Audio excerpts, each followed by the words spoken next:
was going to lead off by citing the Guinness Book of World Records Gamer Edition, where they proclaimed Okami the least commercially successful winner of a Game of the Year award.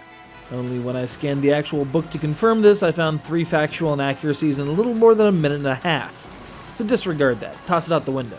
Here's the point.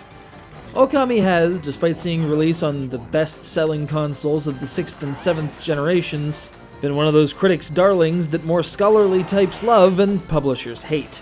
Sure, it's one of the most brilliant games of the last decade, but this hasn't translated into that much cash.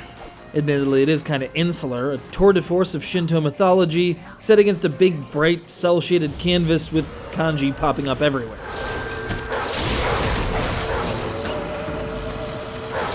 So you may be familiar with the style of adventure game where you roam around beautiful landscapes, helping out townsfolk, and occasionally delving into some sort of dungeon-ish structure wherein there's a new power to be learned or item to be gained, which proves instrumental not only in the navigation of said construct, but key to defeating the inevitable boss. Sure sounds like Legend of Zelda, doesn't it?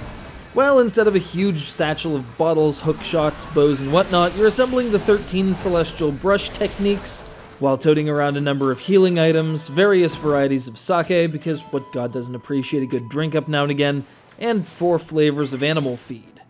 All creatures great and small, you know? Be they trees or deer, or dudes just looking for their teacup, they'll gladly offer praise for helping them, which is as good as experience points when it comes to improving your deity. Heroes? Fine. You're the god now, dog. I'd like to see that Susanoo Joker pull off something like this.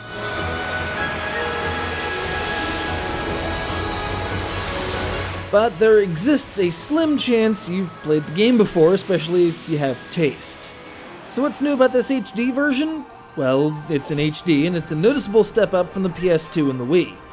The actual conversion was handled by Hexadrive, who you may know from their excellent work on Res HD. Also, due to its release on the PS3, it offers both the original controller setup and the Wii's motion control scheme through use of the Move. Let's face it, Capcom were trying to spread around one of the most unassailable games in a desperate attempt to get more money out of it.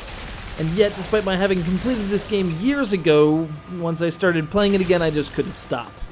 I could point out the small issues I had with the original, like the sometimes shaky camera and abrupt cuts after boss fights, but that's just nitpicking.